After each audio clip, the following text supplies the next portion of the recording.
Alléluia. Gloria a Dios. Alléluia. Quelle alegria. Quel bonheur, bien-aimés frères et sœurs, de vous revoir. C'est vrai que j'avais un grand désir. Je pense à cette parole que Paul adressait aux Romains. J'ai un vif désir. Eh bien, j'avais vraiment un vif désir de vous voir, de vous revoir. Heureux de revoir notre ancien, le frère Dagaï. Je ne l'ai pas vu depuis quelques années, hein, c'est vrai. De revoir Michel, Jonathan. Je crois que la dernière fois que je suis venu, je crois que c'est toi qui étais pasteur. Donc c'était juste avant-hier. Hein. Alléluia. Quelle grâce, quel bonheur. Je suis tellement heureux aussi d'avoir entendu des cantiques qui parlent de persévérance. C'est un magnifique cantique, c'est vrai. Et ce tout dernier cantique qui nous parle de l'espérance de la gloire. Alléluia. Et le message que je voudrais partager, en fait, quand j'ai appelé notre frère Michel, je lui ai dit simplement que j'avais un grand désir de venir voir les frères et sœurs. Voilà. Mais donc le frère m'a proposé d'apporter la parole de Dieu. Mais c'est vrai qu'au départ, c'est pas pour ça que j'étais venu. C'est parce que il y a quelque temps en arrière, j'ai revu Roland, que j'ai vu là quelque part. Ah oui, voilà. J'ai revu Roland. Ça m'a rappelé des merveilleux souvenirs de cette belle assemblée de Tarascon. J'ai dit, il faut que je vienne vous voir. Et puis voilà, mais on s'est vu il y a quelques mois, et puis après, on est pris par le travail, etc. Les visites, les réunions, les messages, etc. Et là, vendredi, dimanche, je suis libre, j'aimerais bien venir, donc j'ai appelé le frère. Et donc, le frère m'a proposé d'apporter la parole de Dieu. Donc, je le fais avec joie. Je le fais aussi avec crainte et tremblement. Les prédicateurs qui sont là savent que ça n'est pas quelque chose de facile d'apporter le conseil du Seigneur, mais nous savons que lorsque nous annonçons le conseil du Seigneur, nous ne sommes pas seuls. Le Seigneur nous accompagne. Il est là, il a dit, voici, je suis tous les jours avec vous jusqu'à la fin du monde. Et lorsque nous annonçons le message de la grâce, du salut, nous savons que nous pouvons compter sur l'assistance du Saint-Esprit.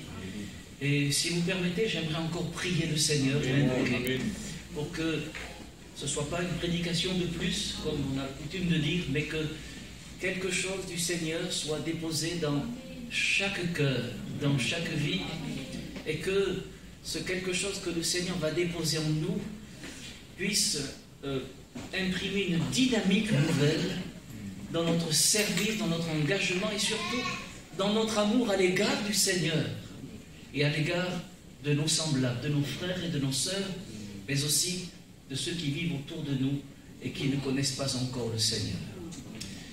Éternel notre Dieu, Alléluia.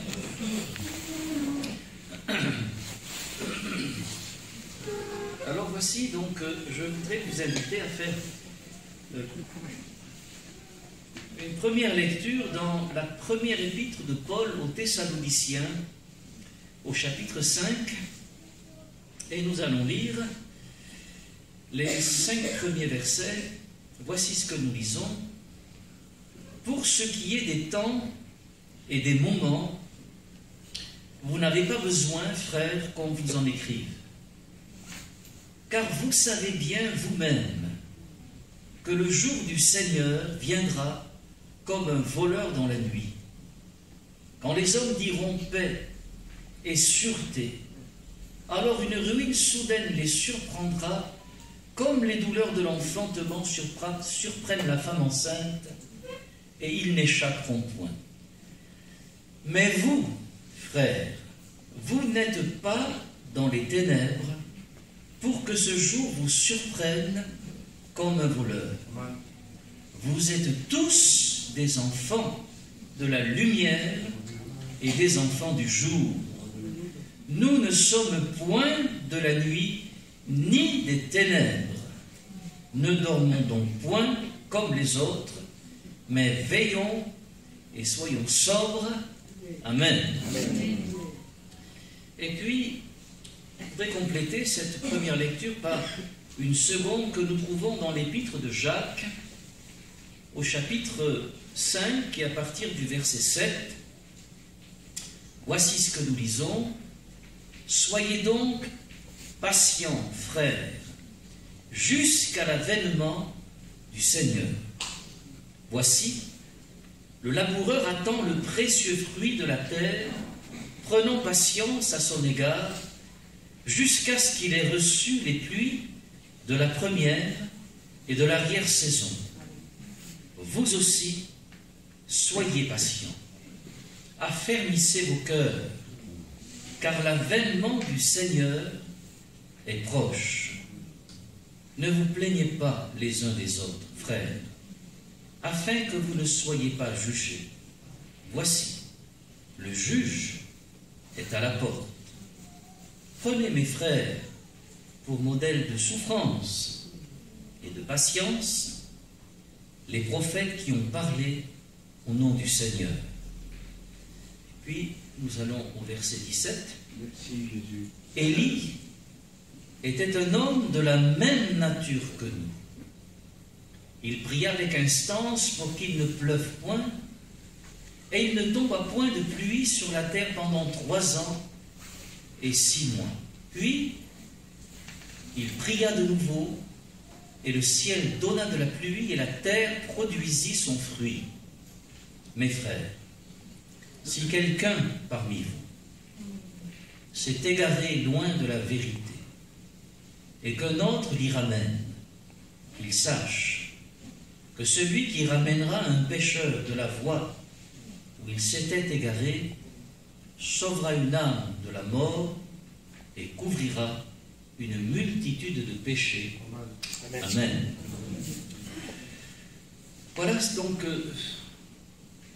lorsque notre frère m'a demandé d'apporter le message ce matin, ce sont ces 2 textes qui sont venus vraiment sur mon cœur, parce que je crois que ces 2 textes, en fait, ils sont en parfaite harmonie avec l'époque que nous sommes en train de vivre. Oui. Je crois, et nous le voyons tout autour de nous, que les événements se précisent de plus en plus, et nous avons raison de croire que l'avènement du Seigneur est proche, comme nous l'avons lu dans la parole de Dieu. À travers ces 2 textes, en fait, le message pour nous ce matin, c'est que Dieu nous appelle à discerner les signes des temps que nous sommes en train de vivre et qui annoncent l'avènement prochain du Seigneur. C'est la raison pour laquelle le prophète Élie est cité dans le texte que nous avons lu de l'épître de Jacques sous l'inspiration du Saint-Esprit. Lorsque nous lisons le contexte, bien sûr, nous sommes habitués à lire ce verset 17 et 18 concernant Élie, qui était un homme de la même nature que nous et qui a prié avec instance pour qu'il ne pleuve point. Nous sommes habitués de lire ce texte dans le contexte de la prière agissante du juste qui a une grande efficacité, et c'est vrai, nous avons raison de considérer également ces choses. Mais, dans le texte qui nous intéresse là, quand le verset 7 nous dit par exemple « Confessez donc vos péchés les uns aux autres et priez les uns pour les autres, afin que vous soyez guéris. » La prière agissante du juste a une grande efficacité. Et qu'ensuite, il est question du prophète Élie, on se rend compte en réalité qu'il y a un léger décalage. Car il ne s'agit pas d'une guérison miraculeuse que le prophète Élie est opéré par la puissance du Seigneur, bien sûr. Mais il s'agit bien, d'un événement particulier. Il a prié avec instance pour qu'il ne pleuve point sur la terre à l'époque où il vivait, c'est-à-dire à l'époque d'Akab. pourquoi Élie a-t-il prié ainsi? Bien, il a prié ainsi en son temps, c'est-à-dire au temps d'Akab, dont je rappelle qu'ils étaient des temps d'une apostasie épouvantable. Akab, qui, je rappelle, était marié à la fille du roi de Sidon, qui s'appelait, voilà, Jézabel, effectivement, qui était une femme qui se livrait au culte, eh bien, de Baal et d'Astarté, qui accueillait à sa table 450 prophètes de Baal et 400 prophètes d'Astarté, 850 prophètes qui adoraient des idoles. Et nous savons que derrière l'adoration des idoles, en réalité, ce sont des puissances de ténèbres qu'il y a, c'est-à-dire des démons. Tout cela, eh bien, était accueilli à la table de Jézabel. Et Akab a entraîné tout le peuple d'Israël dans une apostasie épouvantable.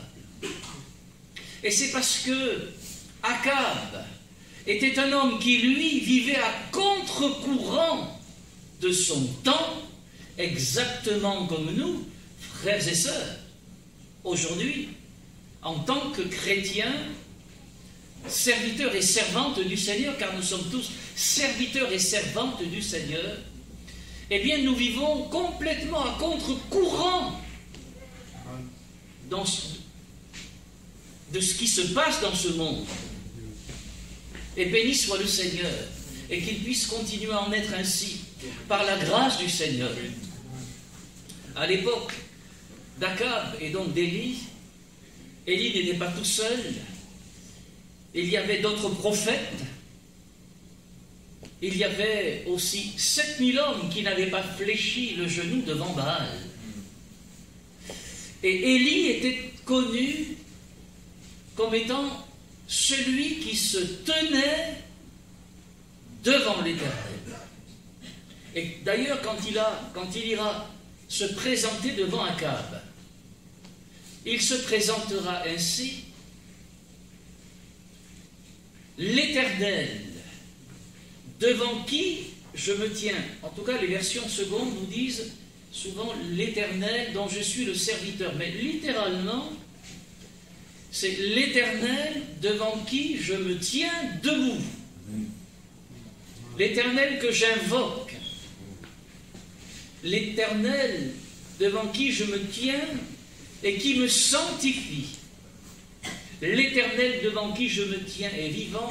Il n'y aura ces années-ci ni pluie, sinon à ma parole. Quand on lit ces choses rapidement, on pourrait penser, mais oh là là, c'est une parole audacieuse. Mais non, ça n'était pas une parole audacieuse. Pourquoi Élie s'est présenté devant Akab avec cette parole? Pourquoi a-t-il prié pour qu'il ne pleuve point?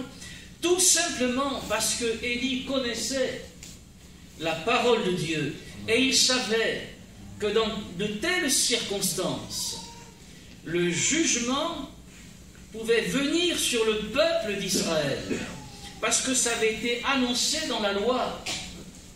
Ça avait été annoncé dans la loi. Dieu avait dit: si mon peuple se détourne de moi, notamment, tout un tas de choses, mais notamment, je fermerai le ciel, et il n'y aura pas de pluie. Et il y avait une confrontation entre la puissance du Seigneur et la puissance des idoles, car je rappelle que Baal, c'était, son nom signifie d'ailleurs maître, Seigneur. L'idole de Baal était représentée avec un éclair dans la main, un peu comme le dieu grec Zeus, vous savez, voilà, avec un éclair dans la main, et on attribue à Baal le fait de faire tomber la pluie. Eh bien, Dieu a dit, il n'y aura pas de pluie. Et Baal pouvait avoir son éclair dans sa main, la pluie n'est pas tombée. Parce que c'est l'Éternel qui est Dieu. Ce sur quoi je voudrais que notre attention soit attirée, c'est que si Élie est allé voir Akab, Et s'il a prié ainsi, et si cela nous est rappelé dans le contexte de l'avènement du Seigneur dans l'épître de Jacques, et tout simplement pour nous rappeler que Élie avait discerné les temps dans lesquels il vivait. Plaise à Dieu, frères et sœurs, que nous-mêmes aussi, nous puissions vraiment discerner les temps particuliers, les temps bibliques, les temps prophétiques que nous sommes en train de vivre aujourd'hui. Nous sommes en train de vivre aujourd'hui, bien sûr, ces choses que le Seigneur Jésus a annoncées dans l'Évangile selon Matthieu, Marc, Luc, ce qu'on appelle les évangiles synoptiques, notamment dans Matthieu chapitre 24, lorsque, vous savez, les disciples sont venus voir lorsqu'ils sont venus voir donc le Seigneur, ils lui ont posé la question. Je suis en train de chercher le... Oui. Ah, d'accord. Vous savez, en Afrique, je fais une petite parenthèse, en Afrique, ils disent ceci: vous avez la montre, c'est-à-dire, vous les Blancs, vous avez la montre, mais nous avons le temps. Alléluia. Alléluia. Alors, merci beaucoup, mon frère, parce que ça m'aide à me... Quand même, voilà, je ne veux pas vous retenir jusqu'à 13h. Hein. Alléluia. Donc, lorsque les disciples sont allés voir le Seigneur pour lui poser la question, dis-nous quel sera le signe de ton avènement et de la fin du monde, il nous est dit que Jésus leur a répondu, d'abord en tout premier lieu, prenez garde, Matthieu chapitre 24, verset 4, prenez garde que personne ne vous séduise, car plusieurs viendront sous mon nom, disant, c'est moi qui suis le Christ, et ils séduiront beaucoup de gens. Ça, c'est d'abord l'avertissement pour l'Église. Ensuite, le Seigneur Jésus donne des indications concernant les événements qui vont se passer parmi les nations. Et un petit peu plus loin, il donnera des indications sur des événements qui vont se passer concernant Israël. Donc le message de Jésus, c'est un message concernant les choses dernières, le message eschatologique. Il concerne à la fois l'Église, les nations et le peuple d'Israël. Et là particulièrement, verset 6, il dira concernant les nations, vous entendrez parler de guerre et de bruit de guerre. Gardez-vous d'être troublés, car il faut que ces choses arrivent, mais ce ne sera pas encore la fin. Une nation s'élèvera contre une nation et un royaume contre un royaume. Et il y aura en divers lieux des famines et des tremblements de terre. Tout cela ne sera que le commencement des douleurs. Alors on vous livrera au tourment, on vous fera mourir et vous serez haïs de toutes les nations à cause de mon nom. Et puis nous pourrions continuer de lire, mais on va s'arrêter là. Donc ces textes, nous les connaissons bien et nous nous rendons compte aujourd'hui, et les actualités sont là. La guerre est sur le point d'éclater entre la Russie et l'Ukraine, mais bien au-delà. Et puis, pas que, les tensions dans le Pacifique sont vraiment à leur comble, particulièrement dans le détroit, où passe un tiers du trafic mondial entre la Chine continentale et Taïwan. Hein, voilà. Et donc la tension est au plus haut entre les États-Unis et leurs alliés, l'Australie en particulier, la France, hein, voilà, aussi, qui est très impliquée aussi. Et donc, les tensions sont exacerbées au maximum à l'heure où je vous parle. Donc ça, on le sait. Et lorsque nous voyons ces choses, bien-aimés frères et sœurs, il ne faut pas nous inquiéter. Mais le Seigneur nous dit, lorsque vous verrez ces choses arriver, levez vos yeux en haut, parce que votre délivrance, elle approche. Et bien-aimés frères et sœurs, je ne voudrais pas ce matin affoler qui que ce soit. Un pasteur, il est là plutôt pour rassurer, n'est-ce pas? Et mon but, bien-aimés frères et sœurs, il est là pour rassurer, mais aussi, c'est le cœur de sa mission, aussi pour avertir, pour prévenir, afin que nous ne nous laissions pas surprendre. Voilà.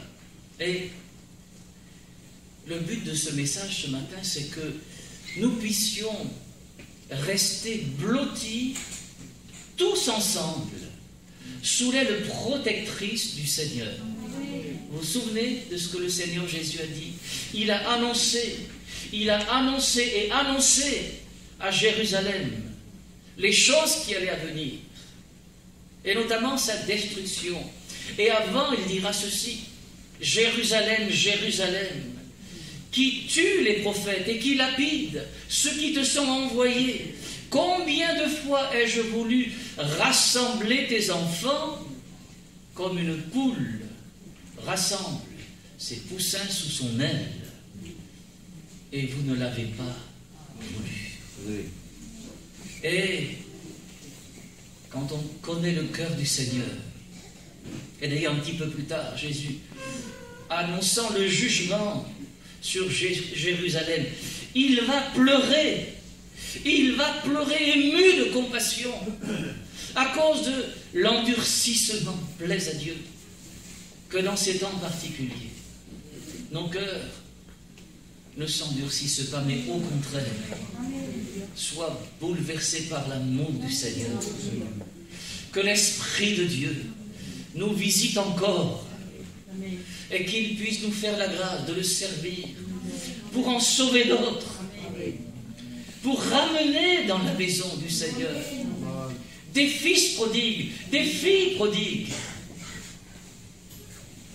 Je voudrais maintenant, au-delà de ces choses que nous savons, aller peut-être maintenant vers d'autres textes qui nous montrent l'aspect critique de ce que nous sommes en train de vivre, au niveau, pas seulement des nations, mais au niveau de notre planète, la Terre.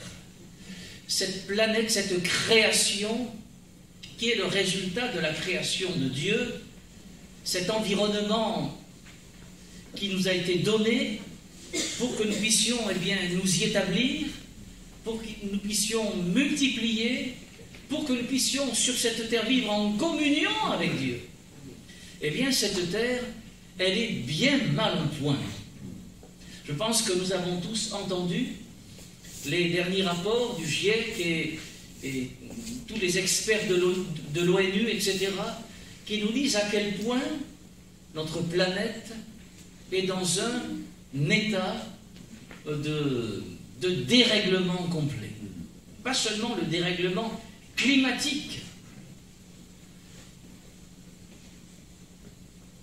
L'état critique de notre planète, je crois, est bien décrit dans ce texte que je vais noter, que je vais vous lire, dans Ésaïe au chapitre 24 et le verset 19. Écoutez bien ce que le prophète a annoncé près de 8 siècles avant que le Seigneur Jésus vienne.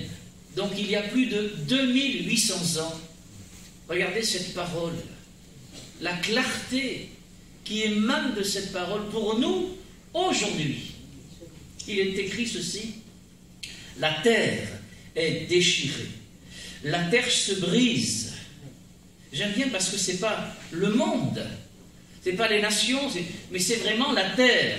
La terre est déchirée, la terre se brise, la terre chancelle comme un homme ivre.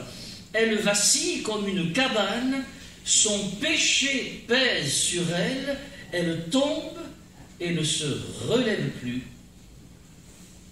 On a du mal à dire amen, c'est vrai, mais c'est vrai. Et pourtant, c'est la réalité. C'est en train de se passer sous nos yeux. Sous nos yeux. Au niveau alimentaire mondial, quel déséquilibre profond. Écoutez bien, tous les chiffres que je vais vous donner, pas trop, mais c'est pour vous montrer un petit peu la gravité et surtout l'actualité de la parole de Dieu. Au niveau alimentaire mondial, sachons que chaque année, 1,3 milliard de tonnes de nourriture sont jetés, sont gaspillés. Ça représente 1/3 de toute la nourriture qui est produite sur la terre pour nourrir tous les habitants de la terre. Plus d'1/3 de cette nourriture est jetée, gaspillée. À côté de ça, ce sont les chiffres de l'ONU que je vous donne. Ce sont des experts sérieux, indépendants et reconnus qui ont publié ces chiffres. À côté de ça, vous avez plus de 700 millions de personnes qui souffrent de la faim dans le monde. Parmi ces 700 millions de personnes, chaque année, 10 millions d'entre elles meurent de faim. Et sur ces 10 millions de personnes qui meurent de faim, 3 millions sont des enfants. 3 millions sont des enfants. D'un côté, nous avons les poubelles de l'Occident, qui sont une honte.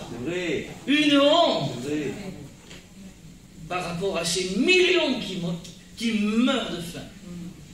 Nous comprenons que la patience du Seigneur,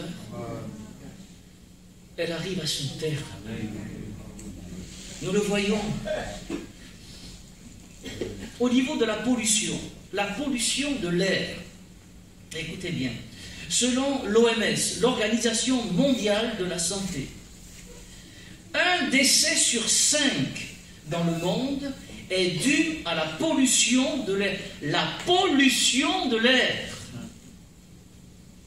C'est-à-dire que c'est directement à cause des causes humaines que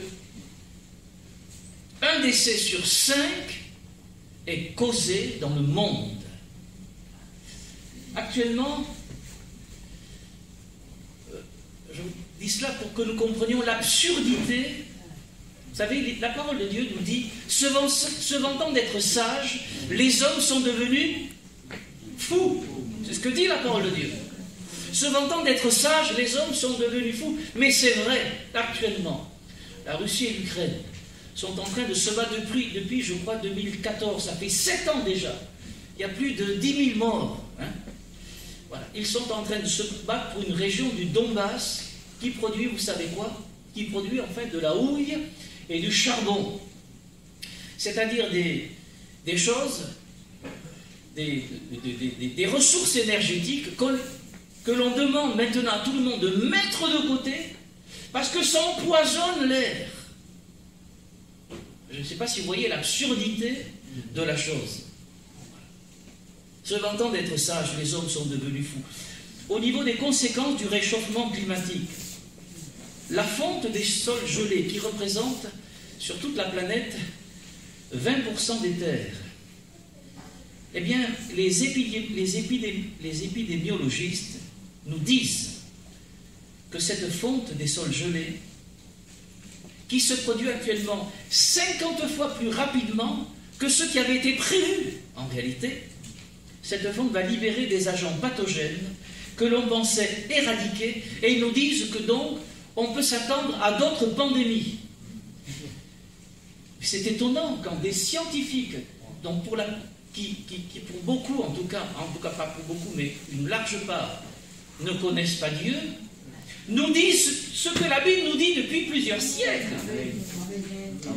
Ce que la parole de Dieu nous dit plusieurs siècles. Car la parole de Dieu, on ne l'a pas lu, mais dans Luc chapitre 21, elle nous dit quand même qu'il y aura des pestes. C'est ce que nous avons vécu dans cette pandémie. Des pestes, des phénomènes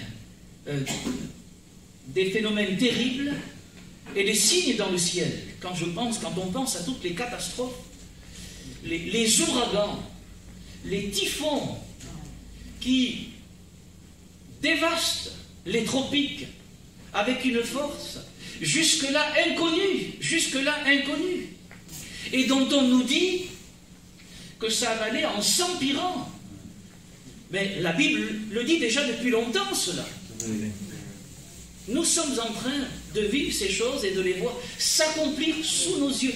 Seigneur, garde-nous sous ton aile. Garde-nous près de toi, Seigneur.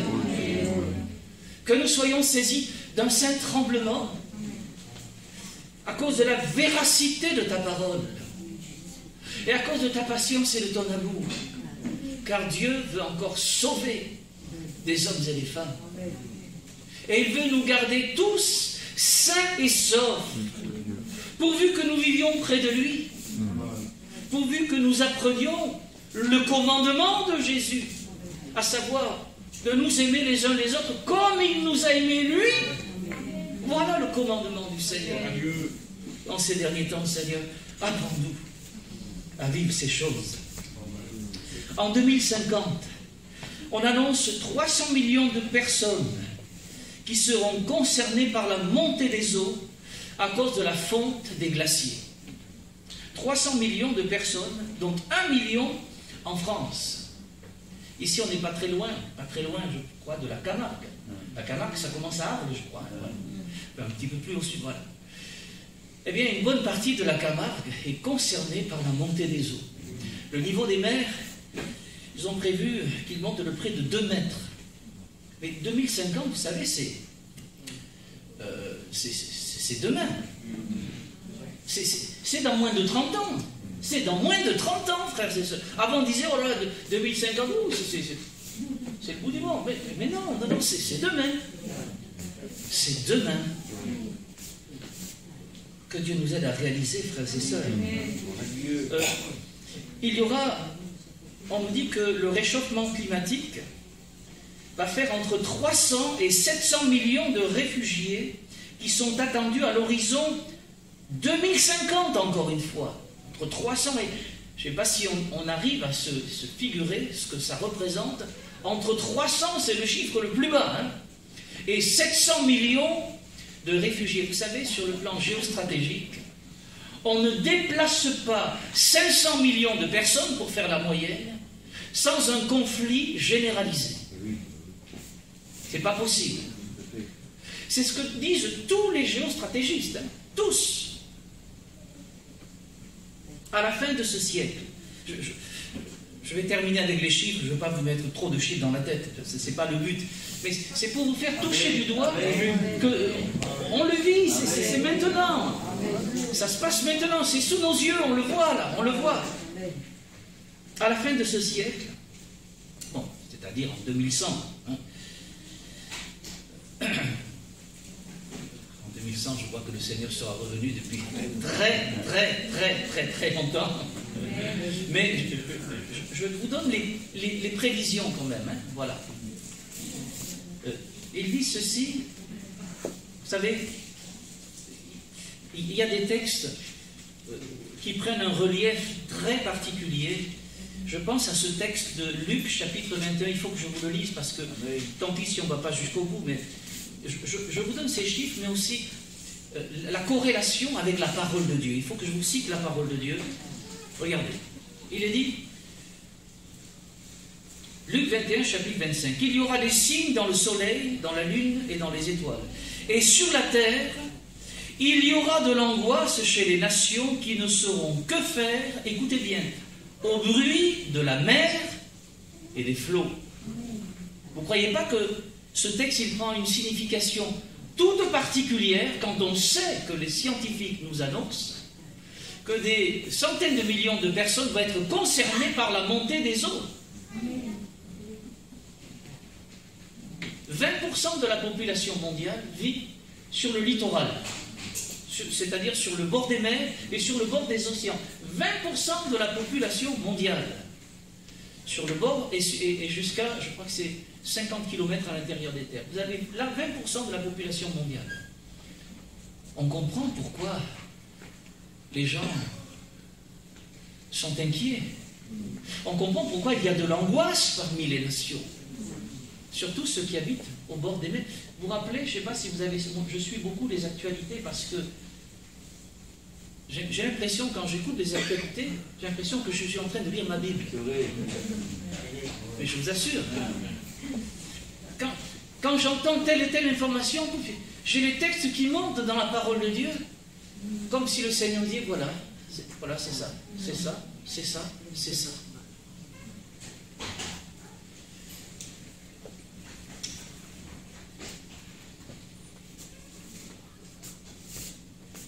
Il faut... Bon, voilà. Donc, on va continuer. Je vous disais donc, à la fin de ce siècle, les 3/4 de la population mondiale sera soumise à des canicules qui seront potentiellement mortelles, qui vont durer plus de 20 jours. Plus de 20 jours. Je ne sais pas si vous vous souvenez, l'été dernier, au Canada, hein, donc c'est vraiment au nord, hein, au Canada, voilà. Il y a eu du 26 au 28 juin, c'est-à-dire pendant 3 jours, ce qu'on appelle un phénomène climatique qu'on appelle un dôme de chaleur. Ça vous dit rien, le dôme de chaleur? En tout cas, c'est passé aux infos. Voilà. Ce dôme il y a eu des températures jusqu'à 49 degrés. Au Canada. Je ne parle pas de l'Afrique. Ça, c'est courant en Afrique, c'est pas le problème. Mais au Canada, pendant 3 jours, vous savez qu'il y a eu 520 morts. Ça a duré 3 jours, 520 morts.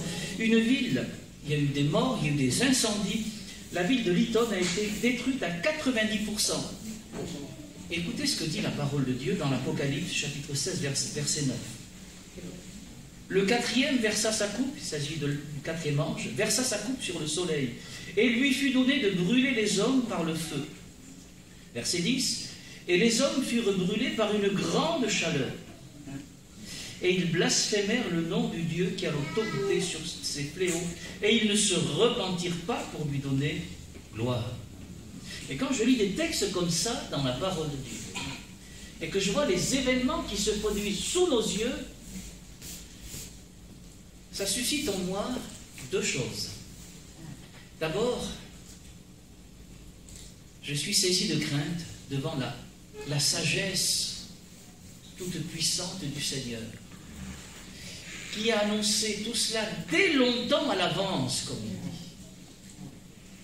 Je suis saisi par la maîtrise que le Seigneur a sur tous les événements, non seulement de notre terre, de notre petite terre, mais de tout l'univers. Je suis saisi par cela. Et en même temps, je suis saisi de reconnaissance. Je dis, mais Seigneur, merci de m'avoir sauvé. Amen. Merci Seigneur de nous avoir révélé ta parole. Amen. Parce que nous n'étions pas meilleurs que les autres.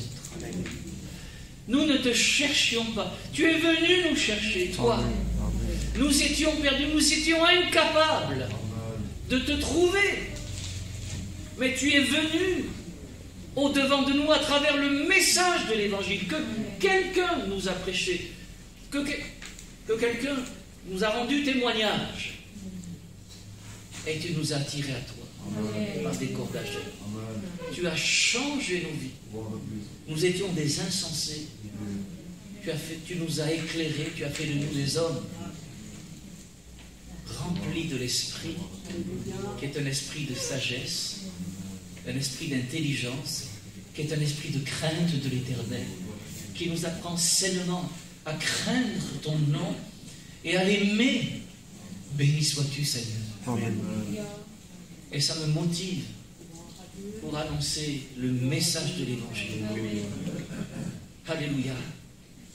Au niveau de la création animale, ce sont les derniers chiffres que je vous donne. Hein.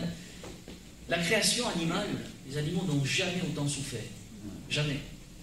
Sur notre terre. Vous savez, la parole de Dieu nous dit dans Romains chapitre 8 que la création, donc depuis la chute, la création tout entière soupire et souffre les douleurs de l'enfantement. Et c'est une réalité que la souffrance du monde animal. Écoutez bien, ça ce sont les spécialistes, hein, les chercheurs de haut niveau, connus et reconnus, qui disent ceci. En quelques années, 2/3 des insectes dans le monde ont disparu. En quelques décennies, sur 70 ans à peu près, en quelques décennies, on a perdu les 2/3 des mammifères sauvages. Selon des scientifiques britanniques, 600 millions d'oiseaux ont disparu du ciel d'Europe. Plus d'1 milliard ont disparu du ciel des États-Unis. En France, en 30 ans, 1/3 des oiseaux a disparu. 30% des oiseaux ont disparu. Ce sont des données c'est mathématique. Ce sont des faits. C'est pas sujet à interprétation. Ce sont des faits. Comment ne pas penser à ce texte du prophète Jérémie, au chapitre 12 et au verset 4, quand il nous est dit « Jusqu'à quand le pays sera-t-il dans le deuil, et l'herbe de tous les champs sera-t-elle desséchée ? À cause de la méchanceté des habitants, les bêtes et les oiseaux périssent. » Ça a été annoncé, frères et sœurs. Ces chiffres ont été publiés par plusieurs études indépendantes, convergentes et scientifiquement respectables. Et nous avons là vraiment de quoi réfléchir, frères et sœurs. Que Dieu nous aide. Alors, pour ce qui concerne l'Église, les derniers temps sont des temps difficiles à cause de la persécution croissante des chrétiens. Je pense que vous écoutez les informations comme moi, et vous avez dû entendre, c'était fin janvier, je crois, oui, fin janvier, les chiffres de la persécution sont tombés. Savez-vous quelle est selon le monde, quelle est la religion la plus persécutée dans le monde? C'est la foi chrétienne. C'est la foi chrétienne qui est... Et là, c'est pas seulement la Bible qui le dit, mais ce sont les pouvoirs publics qui disent cela. Même dans la campagne électorale, ces choses sont venues de la part d'un candidat, je ne vous dirai pas lequel. Peu importe, ce n'est pas le problème. Mais c'est pour dire que nous vivons cela en Corée du Nord, qui est un des pays les plus violents dans la persécution contre les chrétiens. On estime à 200 000 le nombre de chrétiens. La plupart sont enfermés dans des camps de travaux forcés. La plupart. 200 000 dans un pays de 20 millions d'habitants, 21 millions d'habitants. S'il y avait autant de chrétiens en France, ça ferait, 600 000 chrétiens. 600 000 chrétiens évangéliques, malheureusement, on est loin du nombre.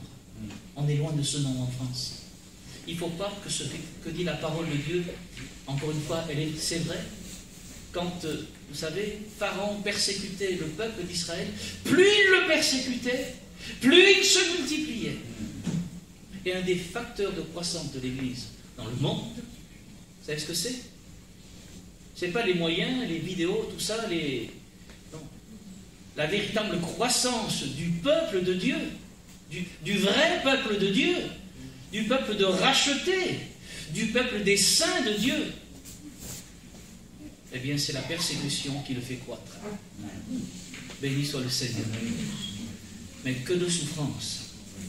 Et combien ces souffrances nous interpellent à nous, qui avons la grâce de vivre dans un pays où, physiquement, nous ne sommes pas encore persécutés. Physiquement, nous avons encore une certaine liberté. Que Dieu nous aide à mettre à profit cette liberté pour y annoncer l'Évangile. Je n'ai pas le temps de vous parler de la Corée, du Burkina Faso, juste pour vous dire quand même que, à cause des infiltrations de djihadistes, ce sont des milliers d'églises qui ont dû être évacuées. Des dizaines et des dizaines de chrétiens ont été mis à mort par les djihadistes. Il y a plus d'1 million de réfugiés autour de la ville, autour de la capitale, Ouagadougou. C'est quelque chose de vraiment difficile. Mais le plus grand fléau contre l'Église que le Seigneur Jésus nous annonce, c'est la séduction. C'est la séduction spirituelle. C'est le plus grand de tous les fléaux. Que Dieu nous aide à... D'ailleurs, c'est par cela que Jésus va commencer. Dis-nous quel sera le signe de ton avènement et de la fin du monde. Avant de parler des guerres, des bruits de guerre, avant de parler d'Israël, le Seigneur Jésus va mettre en garde contre la séduction. Prenez garde que personne ne vous séduise. Et d'ailleurs, dans l'épître de Jacques que nous avons lu, et nous avons pris juste le passage qui concerne l'avènement du Seigneur, pour ça que j'ai lu jusqu'au bout Le verset 19, nous avons bien lu, mes frères, si quelqu'un parmi vous s'est égaré loin de la vérité, le verbe égarer dans le texte grec, on pourrait très bien traduire, si quelqu'un parmi vous a été séduit, c'est exactement le même verbe, loin de la vérité, et que notre l'y ramène dans la vérité, qu'il sache que celui qui ramènera un pécheur de la voie où il s'était égaré sauvera une âme de la mort. Être séduit, c'est très grave. Ça peut avoir des conséquences très très graves. Ça peut mener jusqu'à la mort. Quand je pense qu'aujourd'hui, dans certaines églises, on vient nous dire qu'une fois que l'on est sauvé, on n'a plus rien à craindre, on est toujours sauvé. Gloire à Dieu, alléluia. Oui, mais on oublie quelque chose. Nous sommes sauvés si nous persévérons pour rester sauvés. Si nous persévérons. Et ce texte, certains, vous savez, disent que quand on a été sauvé, on ne peut pas perdre le salut, c'est pas possible. Mais ce texte, et bien d'autres encore, il nous dit exactement le contraire. Il est écrit là, mes frères. Jacques, il s'adresse à ses frères. Si quelqu'un parmi vous, c'est-à-dire si quelqu'un parmi les frères, s'est égaré loin de la vérité, si quelqu'un parmi les frères a été séduit loin de la vérité, eh bien ça veut dire qu'il est dans la mort. Il est dans la mort. Et s'il n'est pas ramené à temps, il ne pourra pas être sauvé de la mort. Vous comprenez? Oui ou non? Oui. Ça veut dire qu'il faut veiller. D'ailleurs, c'est le message du Seigneur. Quand il est dit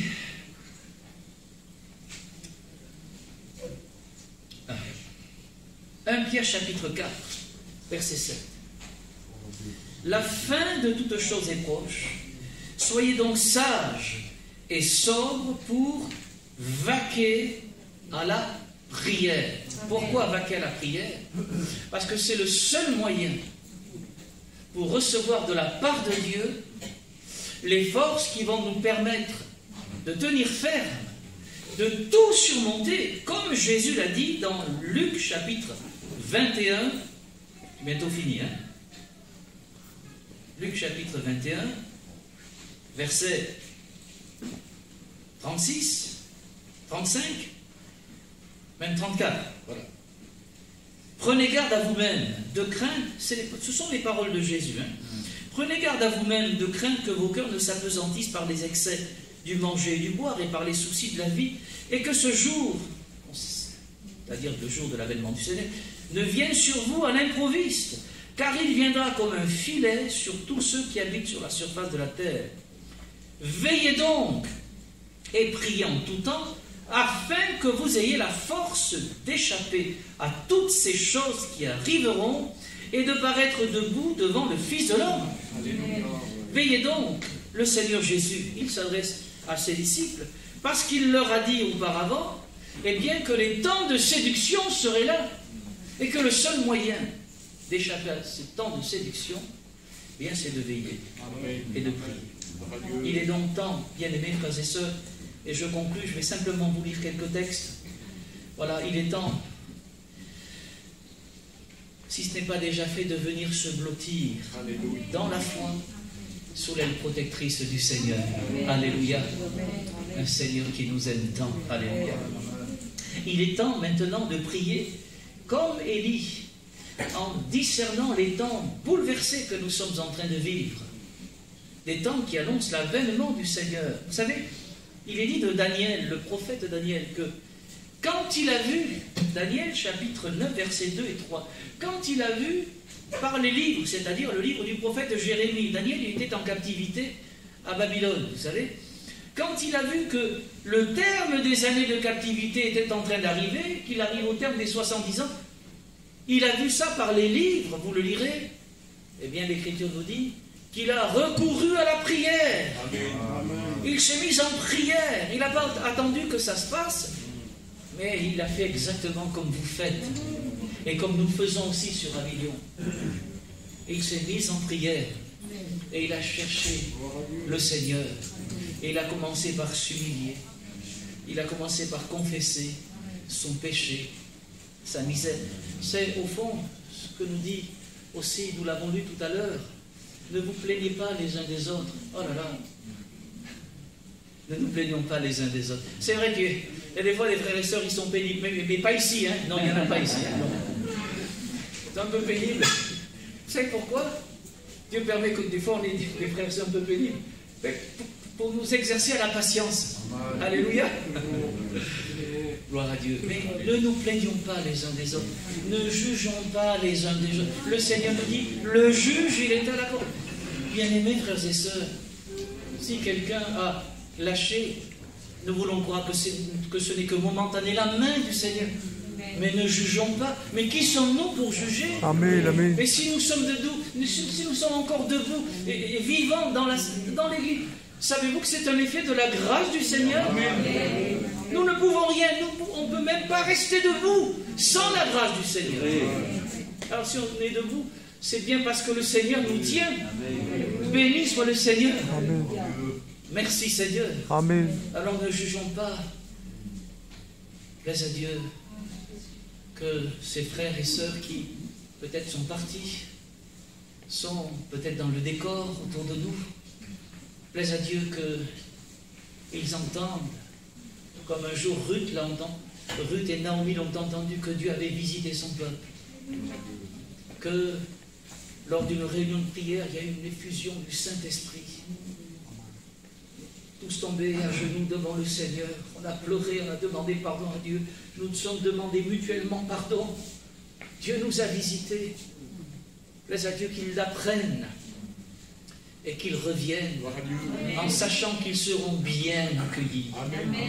Qu'ils seront accueillis avec amour et que nous allons les prendre. Vous savez, quand Ruth et Naomi sont rentrés dans leur pays, il nous est dit que toute la ville, elle a été émue. Ils ont été pris, pardonnez-moi l'expression, aux tripes. Ils ont été pris là. Ils étaient émus. Ils pleuraient. Tant ils étaient heureux de revoir Naomi.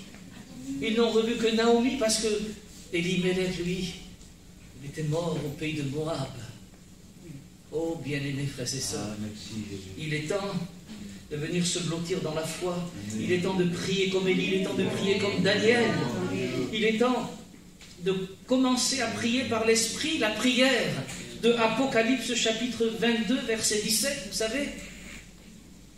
L'Esprit et l'épouse disent, viens, viens. Il est temps, c'est le temps de commencer à prier. Pour dire, viens Seigneur, viens. Il est temps de faire la prière de l'apôtre Jean, la dernière prière de la Bible. C'est quoi? Regardez, je vous la lis. Apocalypse chapitre. Pardonnez-moi, je n'arrive pas à tourner les pages. Voilà. Celui qui atteste ces choses dit, oui, je viens bientôt. Ça, c'est le Seigneur Jésus. Écoutez ensuite ce qui suit. Amen. Voilà la réponse inspirée de l'apôtre Jean qui dit, viens, Seigneur Jésus. Alléluia.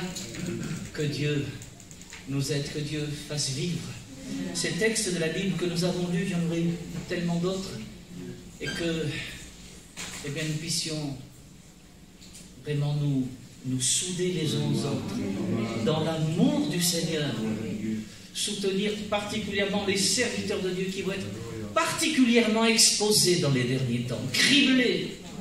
Le diable vous a réclamé pour vous cribler comme le froment. Mais, dira Jésus, j'ai prié pour toi. Et heureusement, si nous tiendrons bon, c'est parce que le Seigneur ne nous lâchera jamais dans la prière. Il nous tient dans la prière. Et parce qu'il nous tient, nous restons debout. Et nous resterons debout jusqu'à ce qu'il vienne. Prions le Seigneur, frères et sœurs.